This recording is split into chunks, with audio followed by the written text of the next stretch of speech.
Assalamualaikum warahmatullahi wabarakatuh. Perkenalkan, nama saya Juni Astanto. Saya di sini akan mempresentasikan tentang corporate culture di 3 perusahaan yang ada di Indonesia. Yang pertama, corporate culture PT Astra International Tbk. PT Astra International bergerak di bidang otomotif dan jasa, yaitu seperti yang pertama jasa keuangan, kedua alat berat, yang ketiga agribisnis, yang keempat teknologi informasi, dan yang kelima infrastruktur. Dan didirikan di Jakarta pada tahun 1957. Pendiri PT Astra International Tbk yaitu Tijia Kiantai dan William Swarjaja. Visi dan misi PT Astra International. Visi yang pertama, menjadi distributor dan retailer terdepan dalam bisnis LCV Isuzu Indonesia. Yang kedua, menjadi dealer utama dalam bisnis LCV Isuzu di Indonesia. Yang ketiga, menjadi salah satu perusahaan yang terbaik dengan penekanan pada pertumbuhan yang berkesinambungan. Pengembangan potensi karyawan, efisiensi, tanggung jawab sosial, dan ramah lingkungan. Berikutnya visi dari PT Astra International. Yang pertama, karyawan yang memiliki kompetensi dan produktivitas yang tinggi. Yang kedua, proses bisnis yang kuat dan efisien. Yang ketiga, budaya yang terpusat pada pelanggan. Keempat, etika bisnis yang baik. Kelima, ramah lingkungan dan industrial yang kuat. Corporate culture. Nilai-nilai yang dijadikan panutan pada PT Astra International Isuzu antara lain yaitu yang pertama, peduli dan menghormati sesama. Kedua, kreatif dan inovatif. Tiga, senantiasa bekerja sama dengan efektif. Yang keempat, menjadi individu yang bertanggung jawab. Dari nilai-nilai di atas, maka tidak salah apabila PT Astra International Isuzu menjadi salah satu perusahaan terkenal di dalam negeri maupun luar negeri. CSR. CSR PT Astra mengharuskan pertumbuhan yang berimbang dan strategik triple roadmap, yaitu pertumbuhan portofolio bisnis, sumber daya manusia, dan kontribusi sosial di lingkungan secara serentak. Astra menekankan partisipasi dalam pembangunan berkelanjutan di Indonesia melalui panduan Public Contribution Roadmap yang diterapkan dalam inisiatif Satu Indonesia, yaitu Semangat Astra Terpadu untuk Indonesia. Sebagai langkah nyata untuk grup Astra beserta 8 yayasan untuk berperan aktif untuk memberikan kontribusi untuk meningkatkan kualitas masyarakat Indonesia. Pilar strategic roadmap Astra yang ketiga adalah public contribution. Pilar ini tidak hanya mewakili komitmen kami untuk menjadi warga korporasi yang baik dengan melaksanakan pelestarian lingkungan dan kegiatan filantropi sosial. Namun dengan melalui pilar ini, lingkungan dan sosial lebih jauh diimplementasikan ke dalam arah strategi dan perencanaan bisnis di seluruh anak perusahaan Astra. Public contribution dalam implementasinya memiliki dua sisi, yakni lingkungan dan sosial masyarakat. Dalam implementasinya, kedua dijabarkan menjadi kebijakan, target yang terbentuk, kriteria, serta prosedur pelaksanaan yang dirangkum dalam Astra Green Company atau AGC dan Astra Friendly Company atau AFC. Astra Green Company mewujudkan komitmen Astra dalam pengelolaan lingkungan. Kesehatan dan keselamatan dicantumkan dalam Corporate Policy Communication Social Responsibility and Security atau disingkat CSRS. Serta berbagai turunan programnya yang mencakup efisiensi sumber daya alam, pengurangan limbah, emisi gas rumah kaca, dan penerapan zero workplace incident melalui program behavior based safety. Sedangkan Astra Friendly Company mencantumkan berbagai arahan strategi dan implementasi Astra dalam berinteraksi dengan para pemangku kepentingan. Masyarakat sekitar operasional kami melaksanakan kegiatan CSR dan berbagai kegiatan sosial lainnya. Melalui Astra Friendly Company, kami bertujuan untuk menjalin hubungan baik dengan setiap komponen masyarakat sehingga kami dapat diterima dengan baik dan menjadi bagian dari masyarakat. Dan PT Astra International memiliki jumlah karyawan sekitar 4.900 jiwa per Januari 2003. 2023. Good Corporate.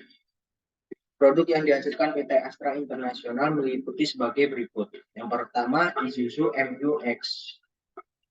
Yang kedua, NKR 55cc. Yang ketiga, NR 55LWB. Keempat, Flatbed. Yang ketiga, yang kelima, SPD. Yang keenam, C series. Ketujuh, FRR 90G. 8, FTR 90 THM. 10 Panther Grand Touring, 11 Isuzu Bison. Selanjutnya, corporate culture di PT Telkom Indonesia. Kode etik dan budaya perusahaan. Sesuai dengan ketentuan Surat Edaran OJK nomor 32 SE OJK 04/2015. Pedoman tentang tata kelola perusahaan terbuka dan Sarbanes Oxley X atau SOI. Pada tahun 2002, Section 406, kami memiliki dan menjalankan kode etik yang berlaku bagi seluruh level seluruh organisasi. Kode etik Telkom diterapkan melalui Direksi No. PD 201/00/R00/PS150/COP B04/tahun 2014 tentang etika bisnis di lingkungan Telkom Group dan kepuasan Direktur Human Capital. Manajemen No. PR 209/01/HK250/COP A400000 tahun 2020 tentang disiplin karyawan. Pokok-pokok kode etik Telkom antara lain mengatur mengenai yang pertama, etika kerja karyawan, yaitu sistem nilai atau norma yang digunakan oleh seluruh karyawan dan pemimpin dalam bekerja sehari-hari dengan dilingkup sebagai berikut. A. Perilaku karyawan, kapasitas dan capability karyawan, kewajiban dan larangan, kerahasiaan informasi, infrastruktur, lingkungan kerja. Yang B. Perilaku utama pemimpin. Perilaku pemimpin, perilaku direksi, perilaku Chief Executive Officer atau CEO, dan Chief Financial Officer atau disingkat CFO. Etika usaha yaitu sistem nilai atau norma yang dianut oleh perusahaan sebagai acuan perusahaan. Manajemen dan karyawan berhubungan dengan lingkungannya, dengan lingkup sebagai berikut. Pertama, hubungan dengan regulator. Kedua, hubungan dengan stakeholder. 3, ketentuan tambahan. 4, setiap tahun Telkom mengirimkan materi sosial kepada karyawan tentang pemahaman GCG, etika bisnis, fakta integritas, sistem manajemen anti penyuap, fraud atau masalah, manajemen risiko, pengendalian internasional atau SOA, wisely bowling, pelarangan gratifikasi, tata kelola BI, menjaga keamanan informasi dan hal-hal lainnya yang terintegrasi tentang terkait tata kelola perusahaan. Telkom sudah terverifikasi ISO 37001 tahun 2016 SMAP setelah menjalani sertifikasi penerapan sistem manajemen anti penyuap dengan standar internasional. Sertifikasi ISO 37001 tahun 2016 merupakan standar sistem manajemen anti penyuap yang menentukan berbagai langkah kontrol di mana perusahaan harus menerapkan untuk mencegah dan mengungkap penyuapan dan korupsi. Telkom juga menyelenggarakan program survei online etika bisnis dengan populasi seluruh karyawan melalui media portal atau internet yang diakhiri dengan pernyataan kesediaan karyawan untuk menjalankan etika bisnis. Pemahaman dan penerapan etika bisnis. Berikut hasil survei setiap tahun diaudit secara internal maupun eksternal melalui proses audit SOA 404.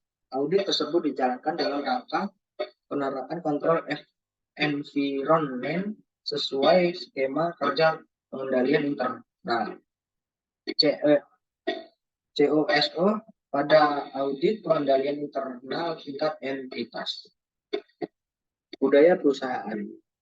Budaya perusahaan core value akhlak pada tahun 2020 berdasarkan surat edaran Menteri BUMN nomor SI7/MBU/07/tahun 2020 pada tanggal 1 Juli tahun 2020 tentang nilai-nilai utama atau core value.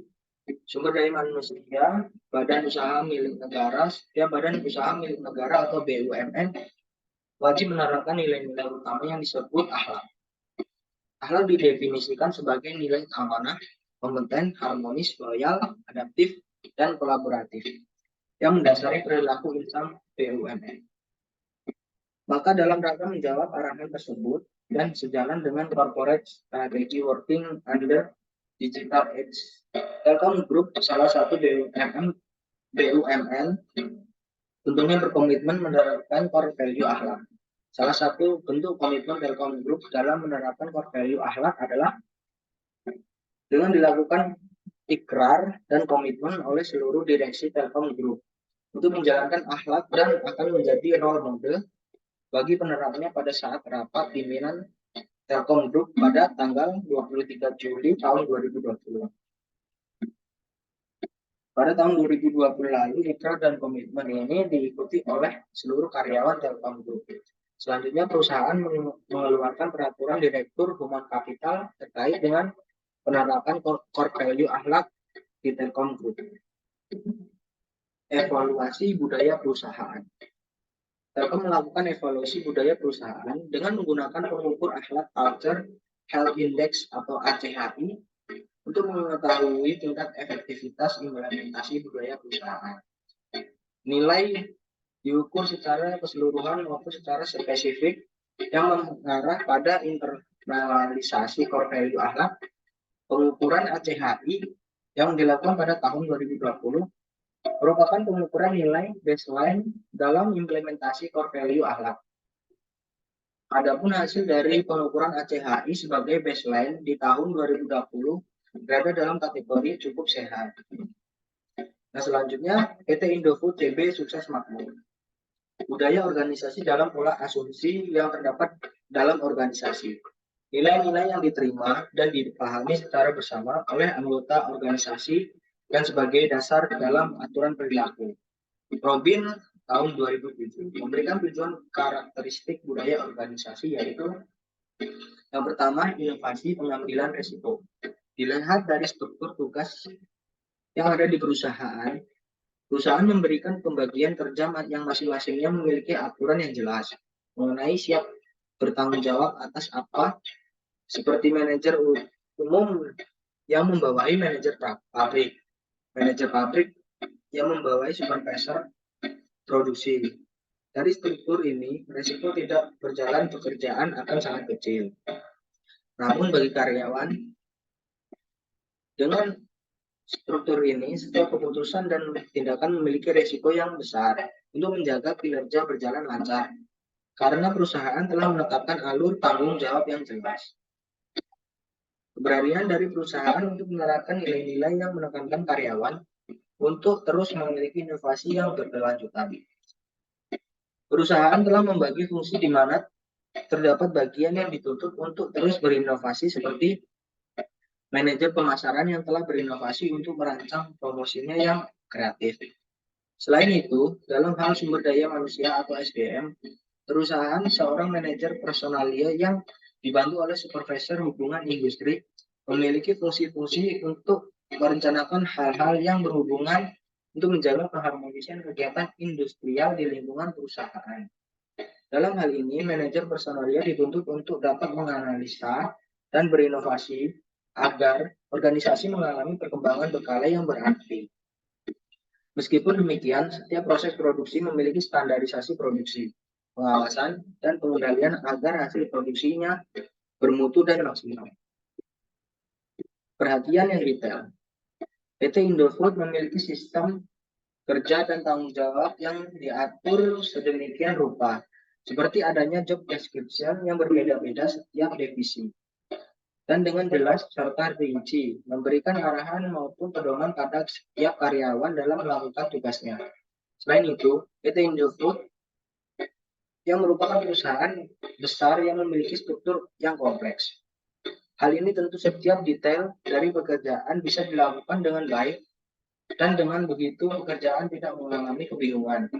Orientasi hasil PT Indofood CBP Sukses Makmur Tbk. Dalam misinya menyatakan akan senantiasa akan meningkatkan kompetensi karyawannya, proses produksi, dan teknologi kami. Misi sebagaimana untuk mencapai visi perusahaan telah memfokuskan untuk terus meningkatkan proses-proses agar perusahaan dapat mencapai tujuannya, yaitu dapat memenuhi kebutuhan pangan dengan produksi bermutu, berkualitas, aman untuk dikonsumsi dan menjadi pemimpin di industri makanan.